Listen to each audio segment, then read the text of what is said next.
जीवन में क्या करना है ये रामायण सिखाती है। जीवन में क्या नहीं करना है ये महाभारत सिखाती है। जीवन कैसे जीना है ये गीता सिखाती है, समय सार गीता सिखाती है। और जीवन में अंततः मरण कैसे करना है ये जिनवाणी सिखाती है।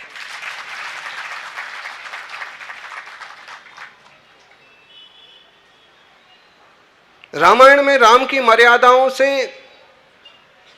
और उनके चरित्र से लोग अपने जीवन का निर्माण कर सकते हैं कि ऐसे जीना चाहिए, जीवन में ये करना चाहिए। माता पिता की आज्ञा का पालन,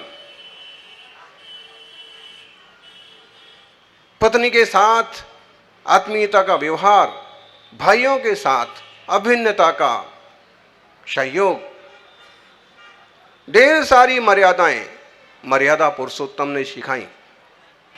महाभारत से सीखिए, ये सा कुछ मत बोलिए। कमलेश भाई बधाने लईने आव्યો છે। દિનેશ ભાઈ, હસમુખ ભાઈ બધા જ હસમુખ છે અને ગૌરંગ ભાઈ બધા અહીં उपस्थित છે। देखिए, आप कभी विचार करिए, एक शब्द के कारण से तमाशा खड़ा हो गया था। और भी बहुत सारे कारण थे, लेकिन कारण खास एक माना जाता है कि द्रौपदी ने कहा अंधों के तो अंधे ही होते हैं। फिर जो गुंजाइश थी कुछ सुलझने की वो भी खत्म हो गई। मतलब है, महाभारत जैसे ग्रंथ सिखाते हैं कि ऐसा मत बोलो। गांधी जी के 3 जो बंदर हैं ना, बुरा मत देखो, बुरा मत बोलो, बुरा मत सुनो, लेकिन एक बंदर और जोड़ दिया जाए, बुरा मत सोचो। आदमी बुरा सोचना बंद कर दे तो बुरा बोलना बंद हो जाएगा, बुरा सुनना बंद हो जाएगा, बुरा देखना बंद हो जाएगा।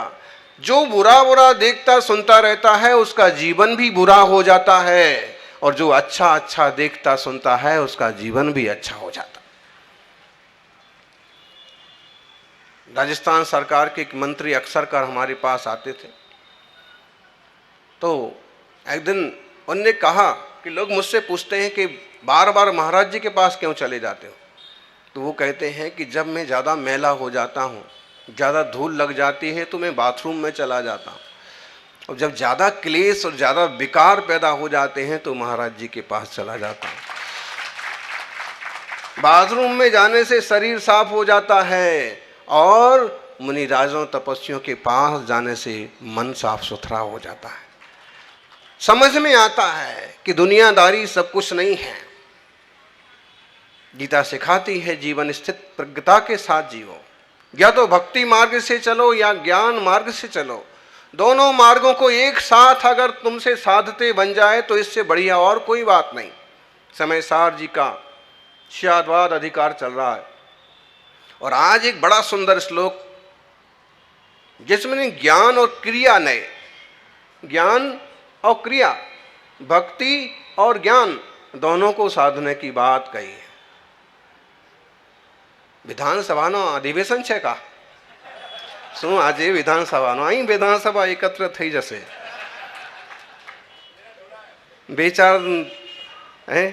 अब ठीक है, सौभाग्य होता है कि कभी मुनिराजों के साथ, तपस्वियों के साथ बैठ कर के आत्मा को निखारने वाले शब्द सुनने का सौभाग्य मिले। ज्ञान मार्ग और भक्ति मार्ग, ज्ञान और क्रिया दोनों की मैत्री है। हमें ज्ञान भी होना चाहिए, सम्यक ज्ञान भी होना चाहिए, सच्चा बोध भी होना चाहिए, और उसके साथ साथ भक्ति भी हो। भक्ति से भगवत्ता का मार्ग सूझता है, यानी बिना भक्ति के, कहते हैं भगवान भाव का भूखा होता है। भगवान को कुछ नहीं चाहिए, आप भक्ति करेंगे आपकी शक्ति बढ़ेगी। मुनिराज को कुछ नहीं चाहिए, खासकर दिगंबर मुनियों को। पिछले दिनों मुख्यमंत्री आए थे फिर अलग से 5 मिनट बैठे, बोले कोई विशेष आदेश हो तो बताइए, विशेष कुछ करना हो तो बताइए। कौशिक भाई बताओ। हमने उनको क्या कहा? हमने कहा विशेष तो यही है कि बस आप धर्म ध्यान के रास्ते चलते रहो, जनता की सेवा करते रहो और खुश रहो, बाकी हमें कुछ नहीं चाहिए।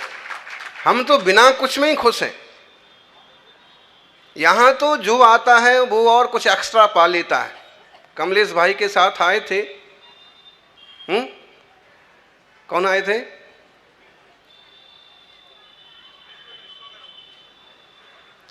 हाँ, जगदीश भाई।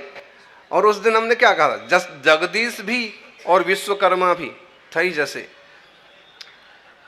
और उसके थोड़े दिनों बाद ही, और मतलब है ऐसे तपस्वियों के चरणों के स्पर्श से, आभा मंडल के आसपास आने से ढेर सारी समस्याएं सुलझ जाती हैं और ढेर सारी उपलब्धियां आपो आप झोली में आ जाती हैं। सच्ची भाव हो, सच्ची श्रद्धा हो। आपके कौशिक भाई बैठे हैं, निरंतर 4 महीने में इन्होंने हर रोज लाभ लिया। सुबह हो कि शाम एक बार जरूर आना। जैसे एक बार बाथरूम में नहाने से 12-24 घंटे के लिए रिलीफ हो जाते हैं, साफ सुथरे हो जाते हैं, शीतल हो जाते हैं, ऐसे ही एक बार तपस्वियों के चरणों में जाने से, प्रभु को निहारने से मन को शांति और सुकून मिलता है। सौभाग्यशाली हो। स्थित प्रज्ञता जो गीता सिखाती है वो आपको इन मुनियों में देखने को मिलेगी। शत्रु और मित्र में समान बुद्धि, किसी तरह का लोभ लालच नहीं, किसी तरह की कामना नहीं, किसी तरह की वासना नहीं। दिगंबर मुनियों के दर्शन इस देश की, भारत की धरती पर हो रहे, इस देश का सौभाग्य है। निर्वस्त्र दिगंबर काया, और हर मौसम हर परिस्थिति में अपने मन को, अपने तन को, अपने आत्मा को साधना, विचलित नहीं होना। इस संकल्प की शक्ति आपको और कहीं देखने को मिलना बहुत मुश्किल है। 24 घंटे में, 48 घंटे में केवल एक बार अंजुलि में आहार पान करना। महाभारत में एक श्लोक आता है, कहते हैं जब युद्ध के लिए तत्पर हुए और अर्जुन सकुचा रहे हैं, तब कृष्ण एक उदाहरण देते हैं। सामने से कोई दिगंबर तपस्वी आ रहे हैं और रथ के पे सवार होते हुए वो जाने की तैयारी में है। तब अर्जुन को कृष्ण कहते हैं, आरोह स्वरथे पार्थ गांडीवम स्वकरे कुरु निर्जता मेदनीयस्य निर्जरा मेदनी यस्य तस्य यस्य सम्मुखे निर्गंथा यस्य सम्मुखे। जिसके सामने अर्जुन रथ पर सवार हो जाओ, गांडीव धनुष संभाल लो और निसंकोच निर्भय होकर के युद्ध के मैदान में चलो, क्योंकि जिसके सामने दिगंबर तपस्वी का दर्शन हो जाता है वो सारी धरती को जीतने की ताकत रखता है। बहुत सारे उदाहरण हैं, अपने मुंह से बोलना अच्छा नहीं लगता है। पिछले चुनावों की बात है, सागवाड़ा में प्रवास था, कनकमल कटारा वहाँ से सांसद के लिए खड़े थे। जैसे प्रचार के लिए निकले तो पहले उन्होंने कहा कि पहला दर्शन मुनि संघ का करेंगे। योग संयोग से कि हम किसी निमित्त से सड़क पर पदविहार कर रहे थे, तो उधर से उनका आना हुआ, इधर से हमारा निकलना हुआ। सड़क पर साष्टांग पड़ गए और बोले कि अब मेरी विजय पक्की है। विजय हुई, बहुत बार आते भी हैं। मतलब ये है कि तपस्या करने वालों के दर्शन भी हो जाएं तो भी जीवन का सौभाग्य है। जहां इंसान हमेशा राग द्वेष मोह में पगा हुआ है, जहां हमेशा एक दूसरे को नीचा ऊंचा करने की कोशिश में लगा हुआ है, वहां एकदम स्थित प्रज्ञता की, समता भाव की साधना करने वाले संतों का दर्शन हो जाए, इससे बड़ा और क्या सौभाग्य होगा। जिनवाणी सिखाती है, स्वाध्याय हमें ये सिखाता है, विनय करना सीखो, पूज्यों का, गुणीजनों का। आत्मार्थियों, मेघ गरजें और मयूर ना नाचे, ऐसा हो नहीं सकता। गुजरात यूनिवर्सिटी में जब प्रवेश हुआ उस दिन मेघ भी गरज रहे थे हल्के हल्के, और वहां 2-3 मोर थे, वो भी नाच रहे थे। मेघ गरजे और मयूर न नाचे, ऐसा हो नहीं सकता।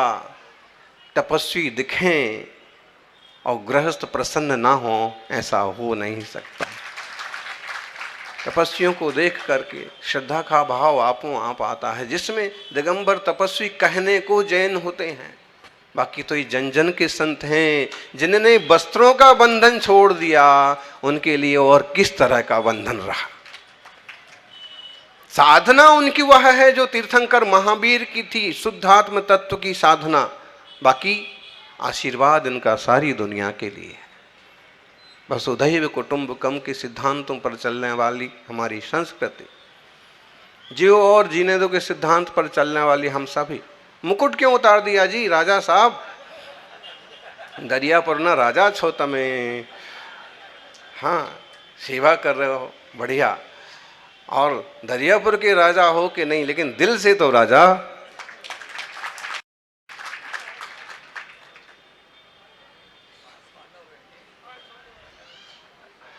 પાંચ પાંડવ એકત્ર થઈ ગયા છે।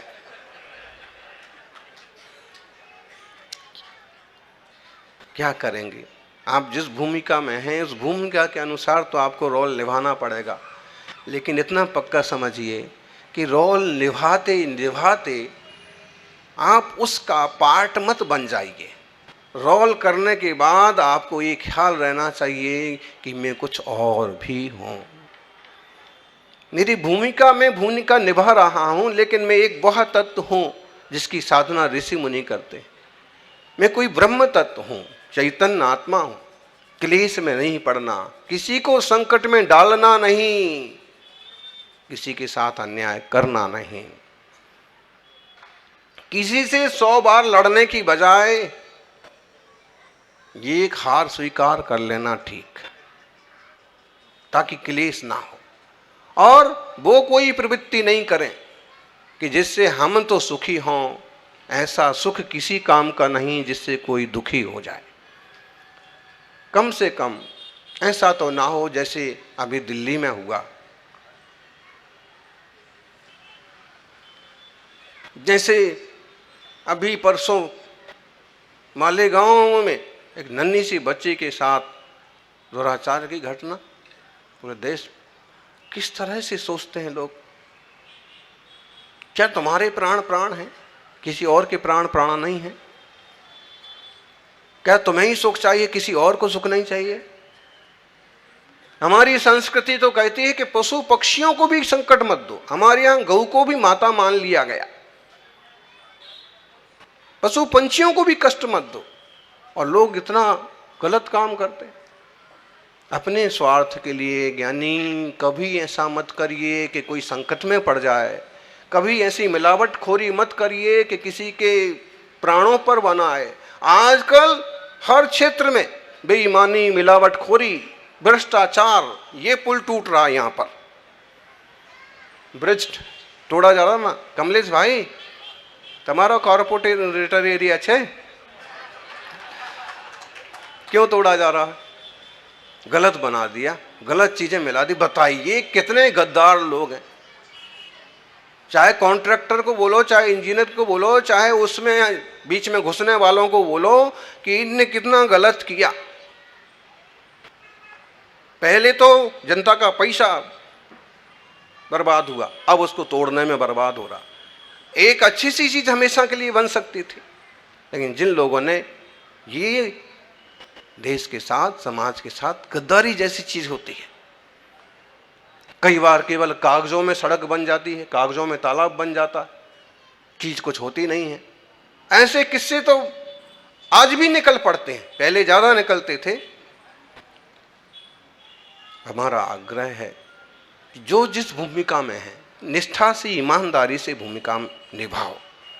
हमारे द्वारा परोपकार हो, मंगल हो, भला हो, कोई संकट में पड़े, देश का धन संपत्ति सम्मान, समाज का धन संपत्ति सम्मान खतरे में पड़े, वो कोई काम, चाहे हम सांसद के लेवल पर हों, चाहे मंत्री के लेवल पर, और चाहे छोटी किराने की दुकान चलाते हों, और चाहे कपड़े का व्यापार करते हों, किसी भी लेवल पर हों, वो वृत्तियां हमारे काम में शामिल ना हो जिससे हमारी संस्कृति को नुकसान हो।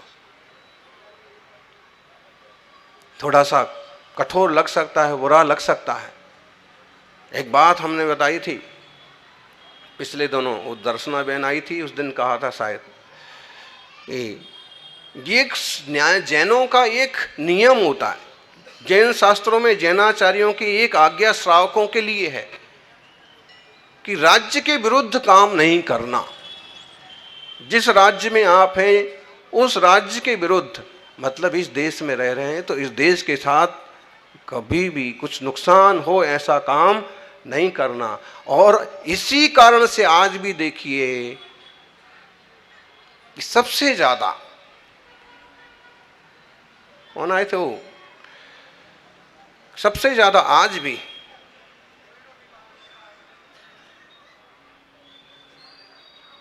देश की सेवा में अगर धन अर्पण करने की बात हो, तन अर्पण करने की बात हो, तो श्रावक भी कहीं पीछे नहीं रहते हैं।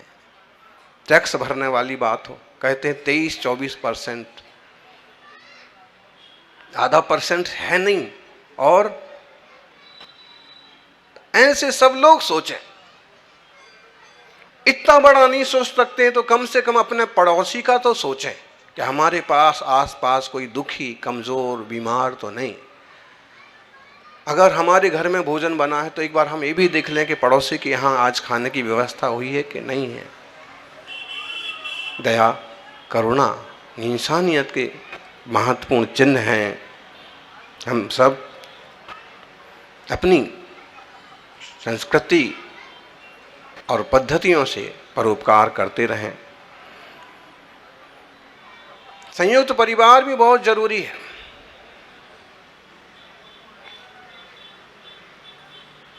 आजकल लोग बहुत तेजी से बिखर रहे हैं, टूट रहे हैं। आपस में जुड़ाव होना भी जरूरी है। औरों को समझाना देखा जाए तो एक तरह की नादानी है। जो खुद समझ जाए वो ही सच्चा ज्ञानी है। आज